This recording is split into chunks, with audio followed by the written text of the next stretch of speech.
जय मसीह की। प्रभु का धन्यवाद करते हैं एक और सुंदर दिन के लिए, प्रभु के सारे आनंद, उपस्थिति और इस सामर्थ के लिए जो आज भी उसने हम सब की जिंदगियों पर बड़ी दया के साथ की है। आज का हमारा मनन भजन 122 है। हम सब का बहुत ही जाना पहचाना और अक्सर हम इसे कलीसियाओं में सुनते हैं और यहाँ तक कि कुछ गीत भी इस भजन के ऊपर बने हैं। आओ हम यहोवा के भवन को चलें, या शुरुआत से जैसे मैं आनंदित हुआ जब उन्होंने मुझसे कहा आओ हम यहोवा के घर को चलें। आज का हमारा भजन बहुत प्यारा है। आइए सबसे पहले हम इसे पढ़ेंगे। जब लोगों ने मुझसे कहा आओ हम यहोवा के भवन को चलें, तब मैं आनंदित हुआ। हे यरूशलेम, तेरे फाटकों के भीतर हम खड़े हो गए हैं। हे यरूशलेम, तू ऐसे नगर के समान बना है जिसके घर एक दूसरे से मिले हुए हैं।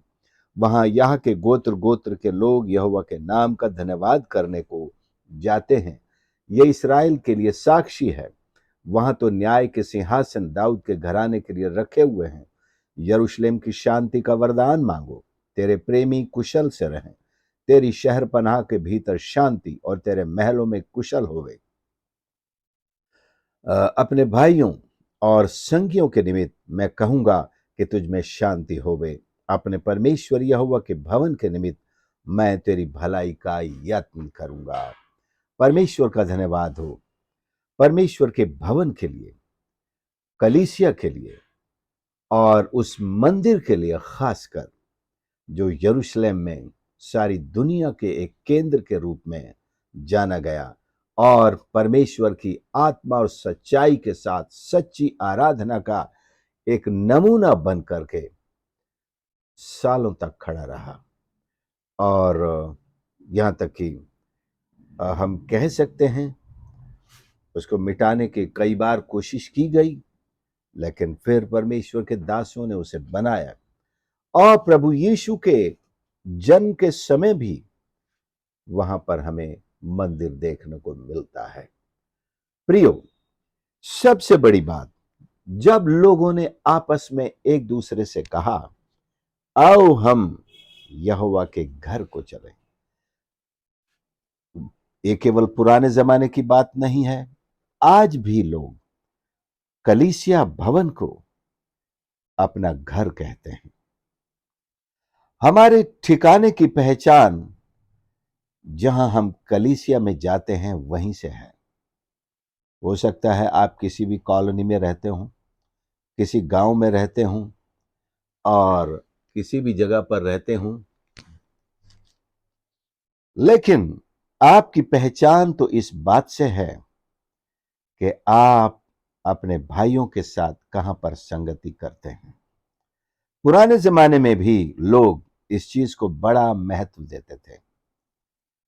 यूं तो ईश्वर सब जगह है, कहीं भी आप उसकी आराधना कर सकते हैं, कहीं पर भी आप उसकी स्तुति कर सकते हैं।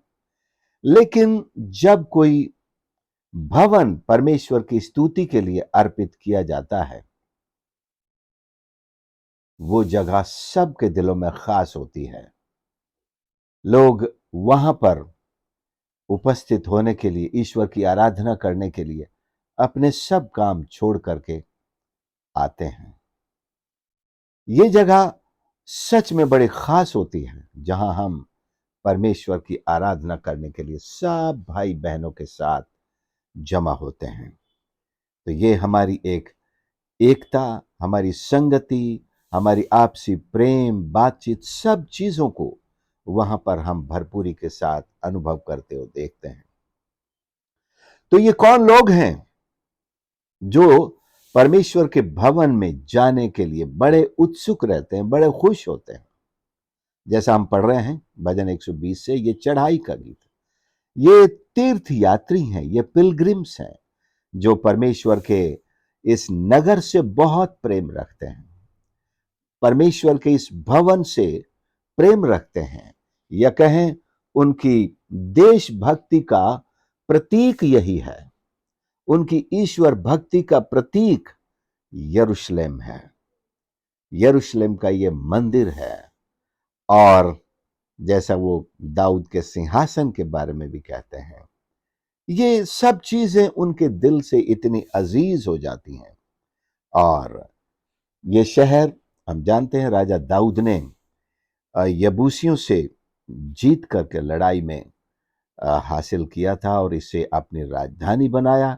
और यहीं पर उसके पुत्र ने, सुलेमान ने, परमेश्वर के लिए एक मंदिर बनाया। और ये मंदिर सारी यहूदी जाति के लिए, पूरे इज़राइलियों के लिए, चाहे वो दुनिया भर में कहीं भी जाएं, एक अस्मिता का एक ऐसा केंद्र बन गया कि वे इस तरफ मुंह करके प्रार्थना करते हैं। वे ये ख्वाहिश रखते हैं कि हम एक दिन इज़राइल जाएंगे, एक दिन यरूशलेम जाएंगे, यरूशलेम के मंदिर में खड़े होकर दुआ करेंगे।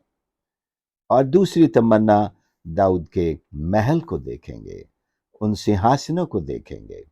और ये इसकी बड़ी विशेषता है कि ये सारी दुनिया के लोगों का एक केंद्र है। अब कहा भी जाता है कि यहूदियों का, इस्लाम में विश्वास करने वालों का और क्रिश्चियन का एक प्रमुख केंद्र है। तो इसके प्रति इतना लगाव है, इस जमीन के प्रति। मंदिर चाहे टूट भी गया, लेकिन मूर्ति पूजा वाली बात नहीं है यहाँ पर। यहाँ पर एक परमेश्वर के प्रति अत्यंत भक्ति की बात है, प्रेम की बात है। और परमेश्वर के उन कार्यों को हम वहां पर देखते हैं और एक तरह से बहुत ही दिल आनंदित होता है। जैसा हम पढ़ते चले आ रहे हैं, यहोवा के भवन को चले मैं आनंदित हुआ। ये खुश करने वाली बात है। आज हम जब कलीसिया में भी जब जाते हैं, हमें खुशी होनी चाहिए। बहुत सारे लोगों को बड़ी तकलीफ होती है। अरे एक दिन तो मिला था मुझे छुट्टी मनाने का, या काम करने का, या घर के काम करने का, प्रभु के भवन जाना पड़ेगा। तो लोग बड़े कुड़कुड़ाते हैं। लेकिन जिन्होंने नया जन्म पाया है, जिन्होंने परमेश्वर का आत्मा पाया है, उनके लिए घर की साफ सफाई और कचरा ढोने से आनंदित नहीं होते हैं। वे परमेश्वर के भवन में आनंदित होते हैं। उनको इस बात की बड़ी लालसा रहती है कि हम, yes we will go to the house of the Lord. हे यरूशलेम, तेरे फाटकों के भीतर हम खड़े हो गए हैं। ये बड़ी एक तमन्ना रहती थी, मैं कब यरूशलेम के फाटकों के भीतर जाकर के खड़ा होऊंगा, उस पाक जमीन पर अपने कदम रखूंगा जहां परमेश्वर अपनी दृष्टि लगाए रहता है। परमेश्वर की दृष्टि तो सब जगह है, लेकिन जो जगह परमेश्वर की आराधना के लिए, स्तुति के लिए मखसूस कर दी गई है, डेडिकेट कर दी गई है, उसमें खड़े होकर आराधना करना, यह हर एक भक्त की एक बहुत गहरी दिली तमन्ना होती है। और जैसा 7 पद में लिखा है, तेरी शहरपनाह के भीतर शांति और तेरे महलों में कुशल हो गए। इसको हम आत्मिक रूप से अगर देखें तो पता चलता है कलीसिया के अंदर पवित्र आत्मा और परमेश्वर का वचन और परमेश्वर का कार्य जो हमारे दिलों में हुआ है, ये हमारी शहर पनाह की सुरक्षा है। ये है हमारी असली शहर पनाह। आत्मिक रूप से आज हमारी शहर पनाह पवित्र आत्मा है, परमेश्वर का वचन है। और परमेश्वर के जो कार्य हमारे दिलों में हुए हैं, ये परमेश्वर की शहर पनाह है। ठीक उसी तरह जैसा यरूशलेम के चारों ओर एक बड़ी मोटी मजबूत दीवार है जो दुश्मनों से उसकी रक्षा करती है, और फिर परमेश्वर की निगहबानी है जो निरंतर उसकी रक्षा के लिए परमेश्वर आंखें अपनी लगाए रखते हैं। इसी तरह आप और मैं जो कलीसिया हैं, जो परमेश्वर के भक्त हैं, पवित्र आत्मा हमारी शहर पनाह है, ईश्वर का वचन हमारी शहर पनाह है। परमेश्वर ने जो काम हमारे दिलों में किए हैं, उसकी जो उपस्थिति है, ये सब हमारी शहर पनाह है। परमेश्वर का धन्यवाद हो। हे यरूशलेम, तू ऐसे नगर के समान बना है जिसके घर एक दूसरे से मिले हुए हैं। वाह, यूनिटी की क्या ही एक मिसाल है, तस्वीर है। कि यरूशलेम के घर आपस में ऐसे सटे हुए हैं, जुड़े हुए हैं। कॉम्पैक्ट एक वर्ड है इंग्लिश में, ये कॉम्पैक्ट है। यानी कि आप ये नहीं कह सकते इस घर की दीवार और इस घर की दीवार कौन सी है। मैं जहां रहता हूं, हमारे 3 घर यहां पड़ोसियों के एक साथ बने हैं, तो हमारी तीनों दीवार जो है साझे की है। आपको पता नहीं चलेगा ये दीवार किसकी है। कुछ इसी तरह मैं कल्पना कर सकता हूं, यरूशलेम के घर आपस में ऐसे जुड़े हुए हैं जैसे सगे भाई आपस में रहते हों, जिनमें कोई तकरार नहीं कि भाई ये आधी दीवार मेरी है और आधी तेरी है, कोई ऐसा नहीं कहता। लेकिन ये सौभाग्य की बात है, एक यूनिटी को, एक ठोसपन को, कॉम्पैक्टनेस को और एक आपस की अंडरस्टैंडिंग को, आपस के प्रेम को ये बात दर्शाती है यरूशलेम के घर। ये बात हमें कलीसिया में देखने मिलती है।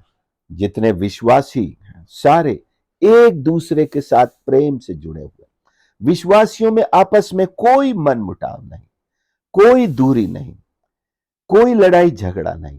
पवित्र आत्मा ने सबको एक बना दिया है।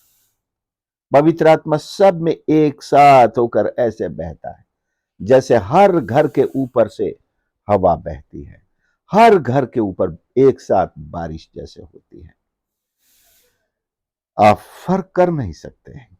इसी तरह विश्वासियों की भी तस्वीर है कि वो आपस में एक ही आत्मा के द्वारा, एक ही विश्वास से, एक ही वचन से ऐसे जुड़े हुए हैं, उनकी यूनिटी है।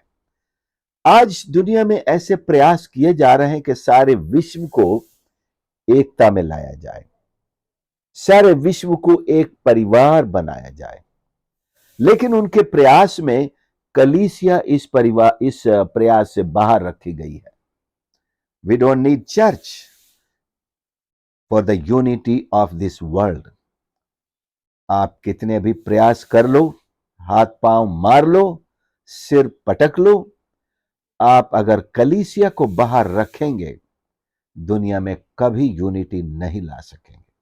हां, एक और यूनिटी है जो शैतान के लोगों में पाई जाती है, दुष्ट आत्माओं में पाई जाती है, उसको ला सकते हैं।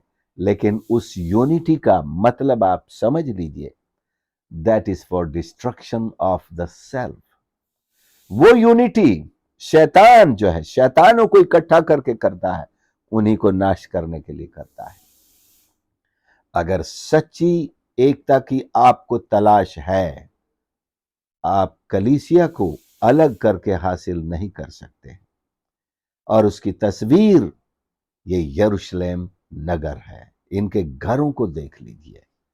और परमेश्वर जो है, यहीं पर उसने एकता की भी आशीष दी है और इसी नगर के साथ अपना एफिलिएशन स्थापित करने पर वो यूनिटी हमारी ओर एक्सटेंड होती है। अगर आपको अपने जीवन में चाहिए तो यरूशलेम तो ऐसे नगर के समान बना है जिसके घर एक दूसरे से मिले हुए हैं, एक दूसरे से मिले हुए हैं। यह है नमूना सच्ची देशभक्ति का, सच्ची आराधना का, सच्ची एकता का, सच्ची शांति का। यह है नमूना आपको और मुझको देखना चाहिए। किस प्रकार आज कई कॉलोनीज में आप जाएंगे, आपको हर घर एक दूसरे से बिल्कुल जुड़ा हुआ, बीच में कोई जगह खाली नहीं है।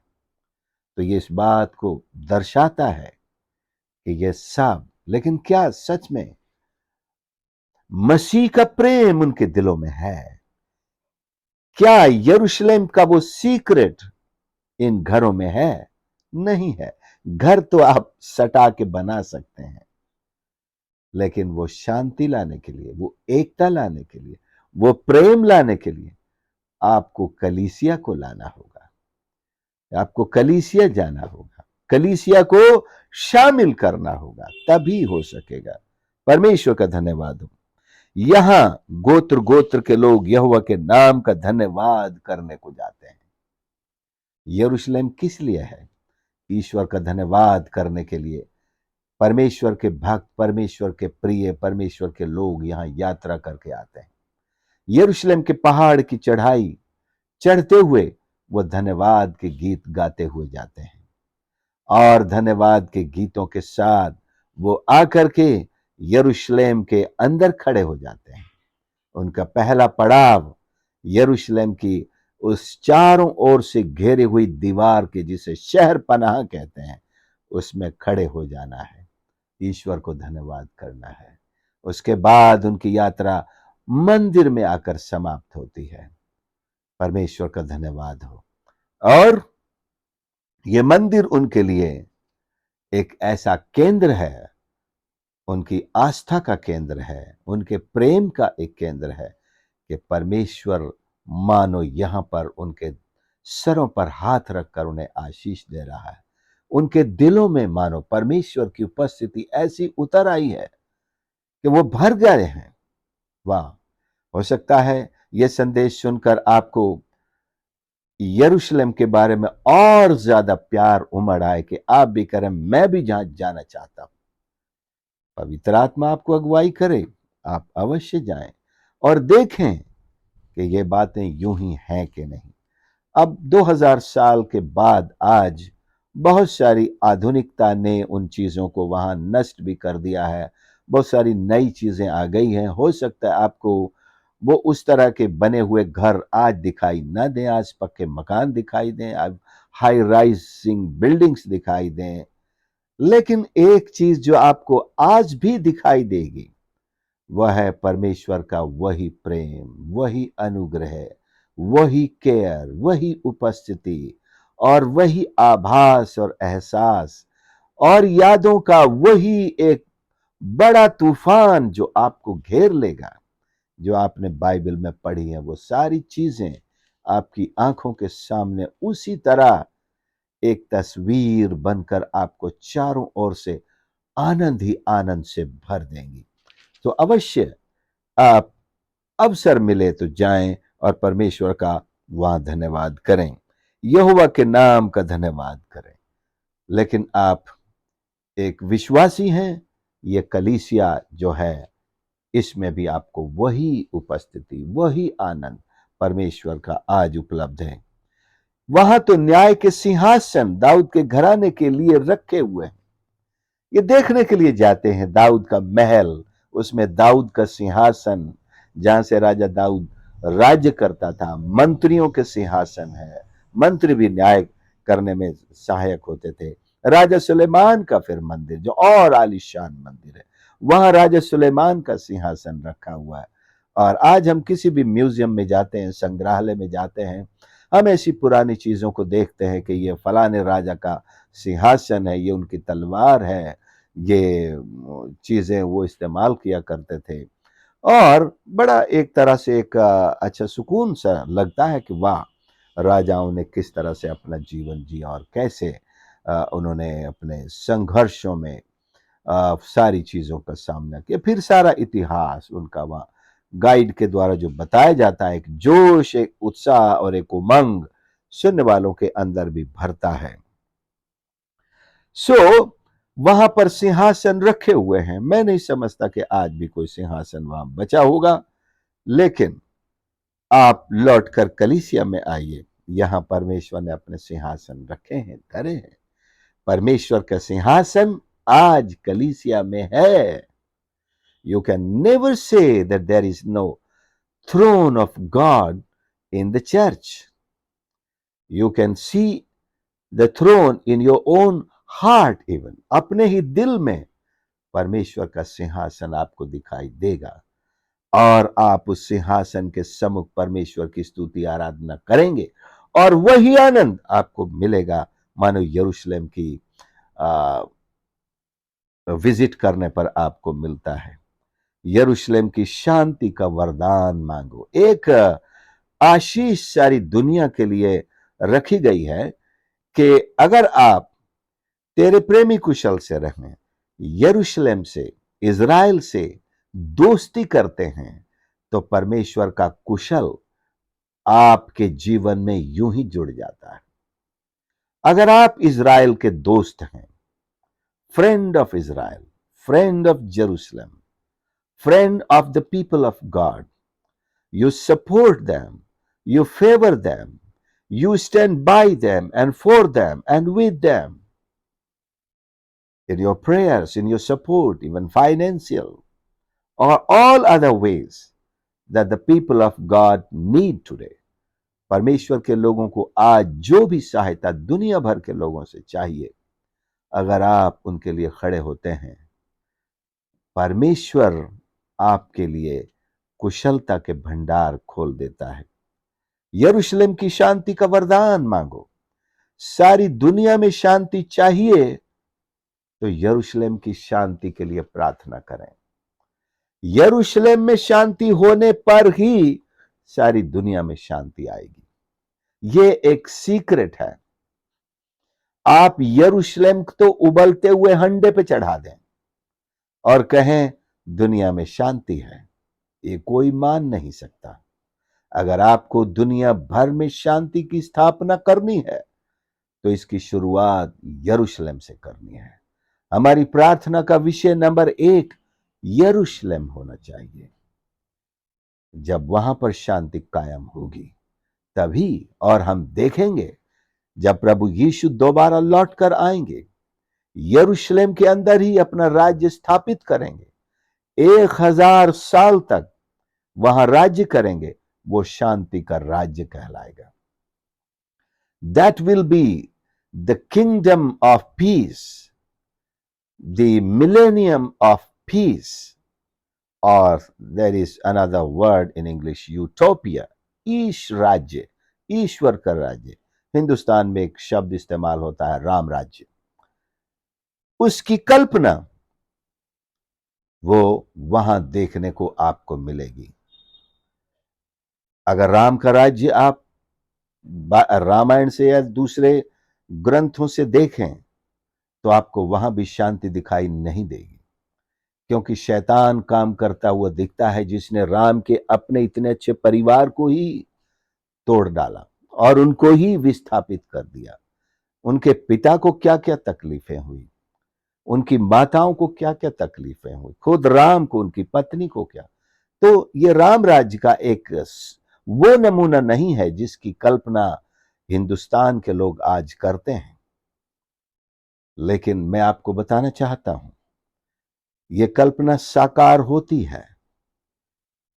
प्रभु यीशु को उस 1000 साल के राज्य में आप उस राज्य के हिस्सा बन सकते हैं। You can become a part of that kingdom just by accepting Jesus as your Lord and Savior today. और यदि हम आज मर भी जाते हैं, प्रभु हमें जीवित करेगा और उस राज्य में हमको साथ में लेकर शरीरों में हमको नया एक शरीर देकर उस राज्य में राज्य करेगा और हमको भी राज्य करने में वो इस्तेमाल करेगा। प्रभु का धन्यवाद हो।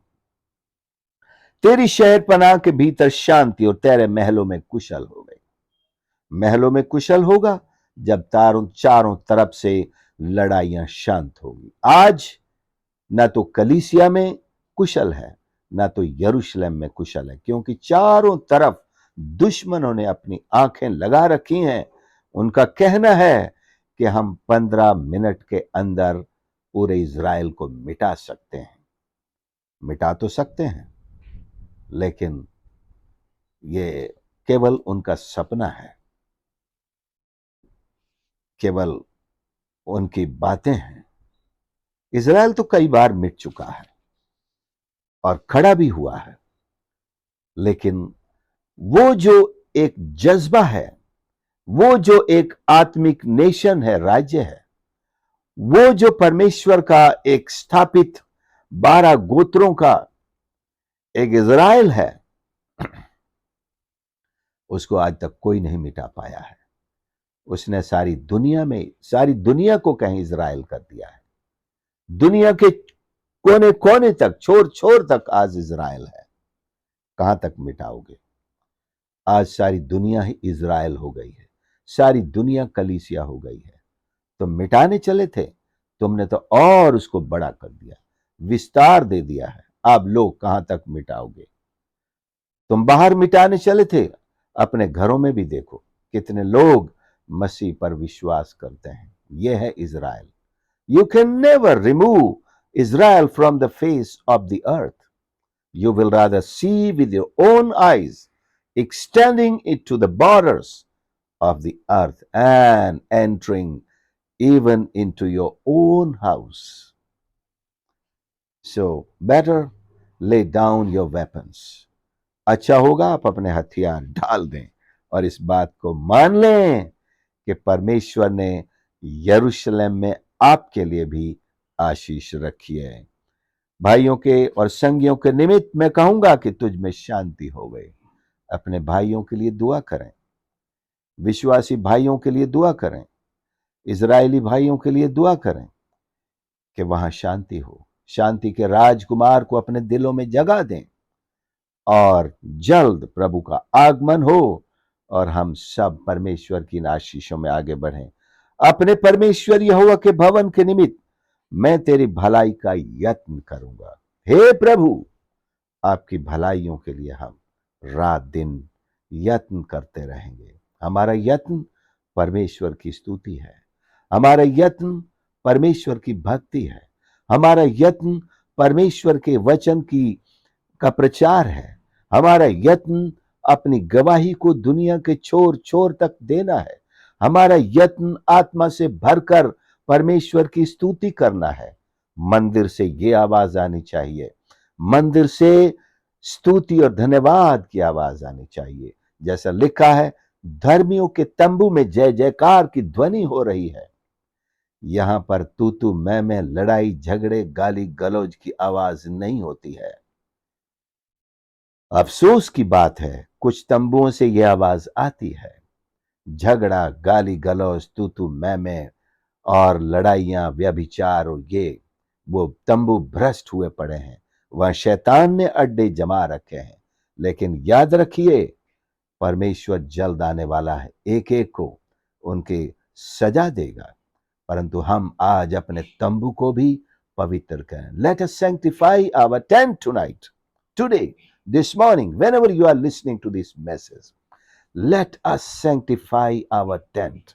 हम अपने तंबू को पवित्र करें, बाकी सारी आवाजें शांत हो जाएं, केवल जय जयकार की आवाज होने पाए, ईश्वर के वचन की आवाज निकले, पवित्र आत्मा की आवाज, अन्य भाषा की आवाज निकले, परमेश्वर की स्तुति और महिमा की आवाज निकले, उसके वचन के प्रचार की आवाज निकले। Let us sanctify our tent. Let us sanctify this temple of God. आत्मिक रूप से वो यरूशलेम आप ही हैं और मैं हूं, वो मंदिर हम हैं। हम यरूशलेम का मंदिर तो घूम आए, लेकिन परमेश्वर का ये मंदिर अगर उपेक्षित पड़ा हो, यहां दुनिया भर की आवाजें आती हो, ये सही नहीं होगा और परमेश्वर की आशीष में हम आगे नहीं बढ़ पाएंगे। आइए हम प्रार्थना करें। प्यारे प्रभु, मेरे परमेश्वर, मैं धन्यवाद करता हूं इस पवित्र वचन के लिए जो हमें उत्साहित करता है आपके भवन में उपस्थित होकर आत्मा और सच्चाई से आपकी आराधना करने के लिए, वहां आपसे भेंट करने के लिए धन्यवाद हो, क्योंकि ये जगह आपने प्रभु अपने संतों को इकट्ठा होने और आपके द्वारा उनसे भेंट करने के लिए अर्पित की है, चुन ली है प्रभु जी। और आपने कहा है, जैसे अपने दास सुलेमान से कहा, वहां से आप आशीष देते हैं प्रभु, दुनिया भर के लोगों को आप आशीष देते हैं। आपका भवन, आपकी पवित्र कलीसिया में हम हर समय उपस्थित हो सके, हर आराधना में ऐसी आशीष हम सबको दे प्रभु जी। कोई भी रुकावट हमें रोकने ना पाए। आशीष कर हर एक सुनने वाले के लिए दुआ करता हूं प्रभु, उनको, उनके परिवारों को आपके भवन के प्रति एक ऐसा लगाव दे, ऐसा प्रेम दे, ऐसा समर्पण दे कि वे हर समय उसके प्रति परमेश्वर जागृत हों और उसके प्रति प्रेम से भरे हों, समर्पण से भरे हों और भाग कर उसमें आकर शरण ले आपकी उपस्थिति में और आपके आनंद से आपकी स्तुति आराधना करें। हम सबको आशीष कर धन्यवाद के साथ प्रार्थना उद्धार करता प्रभु यीशु के नाम से मांगते हैं, आमीन। प्रभु आप सबको आशीष करे। प्लीज इस चैनल को यदि आपने सब्सक्राइब नहीं किया है तो जरूर आज ही करें और मित्रों के साथ जरूर शेयर करें। और मैं दुआ करता हूं कि आप इस सेवकाई में इस तरह जुड़ें कि आप ये संदेश दूसरे मित्रों के साथ शेयर करें और वो भी परमेश्वर की आशीष निरंतर पाते रहें। God bless you.